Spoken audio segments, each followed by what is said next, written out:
Hello, welcome to Food Time with me, Graham Dorr, and my special guest, Olivia Schreiber.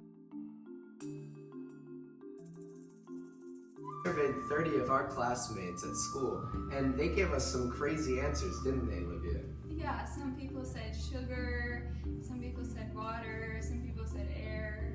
Yeah, but what really is it anyways? It's yeast. Yeast.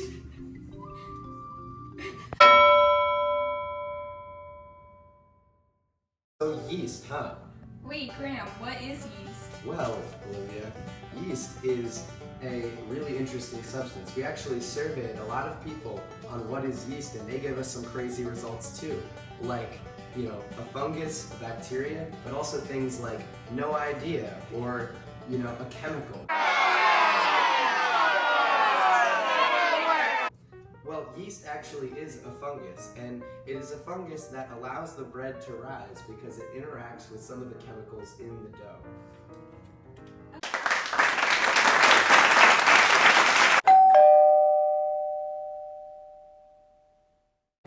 Go. We're going to walk up to this house and see if there's anyone inside to interview. Wait, don't knock on it because my dogs are so quirky. I'll put in a fake noise if I can figure that out. It'll be like a really noise. What is yeast? Bacteria that makes bread rise. Jenna, what is yeast? Okay. What makes dough rise?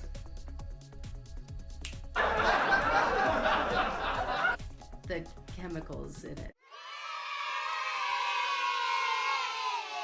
Yeast is a single-celled fungus that is actually egg-shaped. It takes about 20 billion of them to weigh up to 1 gram. The scientific name for baker's yeast, such as the one we have here, is Saccharomyces cerevisiae, which means what, Liv? Sugar-eating fungus. Very good. So how does yeast make dough rise then? Well, you see, when you take this little deactivated yeast that's in this packet here, and you put it into the dough, it activates them because of the warm texture and the water, and then the yeast start to feed on the sugar in the dough. That releases ethanol, alcohol, and carbon dioxide gases, which spray into the air inside of the dough and make little bubbles form, which causes the dough to rise, as you are familiar with in baking. What would happen if we made bread without the yeast? Oh gosh, I don't know. Let's make one bread with yeast and one without. Yeah, let's put it to the test. Let's measure it before we start baking and after we start baking to see how far it rises and compare the results. Let's make some bread! Stop! Make sure you wear an apron. Make sure that you wear oven mitts. Lastly, make sure that you wash your hands. Let's make some bread! For our ingredients to make the bread. That's an awesome idea, Liv. So we'll first need 2.5 cups of flour. It'll be cool. Scoop the flour. Are you? I'm zoomed in. Oh my god. Alright. I hope we can delete my voice.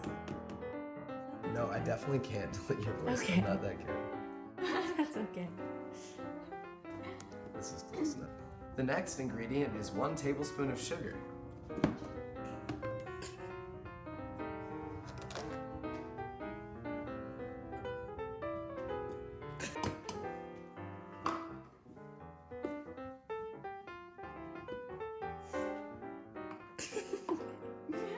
We need 1 teaspoon of salt.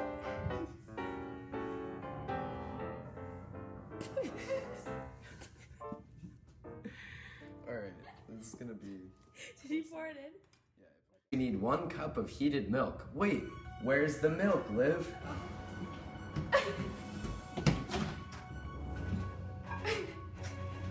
Make sure you heat it to 120 degrees Fahrenheit.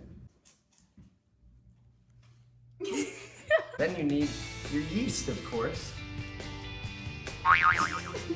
Now you need 1 room temperature egg. Stop! Okay. Alright. What do you need now, Graham? Now you need 2 tablespoons of olive oil. Ready? I'm gonna pour the 2 tablespoons of olive oil in. No, stop! Oh yeah, great idea. What you wanna do is you wanna take your bowl and mix it all up.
Well, what we found out is that the bread without yeast did not rise as much as the bread with yeast.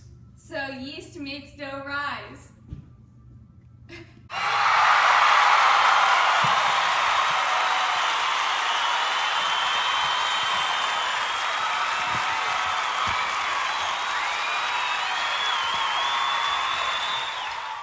Well, now we know. Thanks for watching. Join us next week when we tackle the mystery of gelatin on Food Time!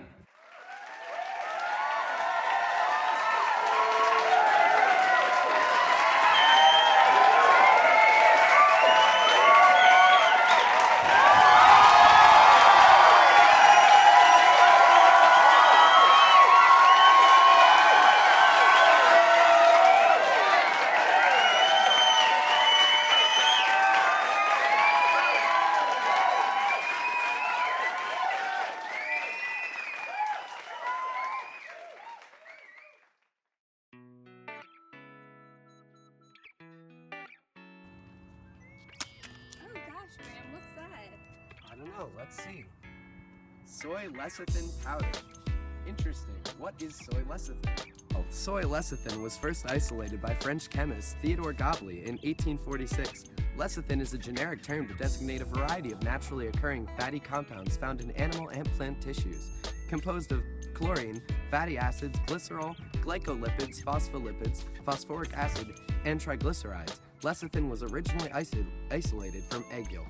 To make a lecithin foam, take a flavorful liquid and whisk or blend in the lecithin. It is typically used at a 0.25% to 1.0% ratio by weight. So for every 100 grams of liquid, 0.25 to 1 gram of soy lecithin would be used. Most liquids can be kept at this stage for several hours. Soy lecithin.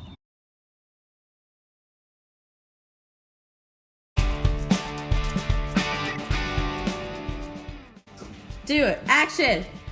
But what would happen if we made dough without the yeast? Gee, I don't know. Let's put it to the test. Let's bake one. He said, gee, I don't know. But what happens if you make bread without the yeast? Results. Yeah, that's measured before it goes into the oven and then after it bakes so we can compare. Then we can go through each ingredient and describe how much of them are used. Let's measure before it goes into the oven and then after it so that we can compare. Would you like to be in our video? No, Special guest, Lori Daniels. We need 1 teaspoon of sugar, salt, Stop! Okay. She's like, hey, don't yell stop in my... Well, soy lecithin was first discovered by a French chemist named Theodore... No, it's not. Yeah, that's like it. Wait, you should all... Are you serious right now? Yes, I was. I'm gonna... Oh! I'm gonna punch you in the face. That was perfect. I'm so sorry, Graham. I'm recording. Let's make some bread.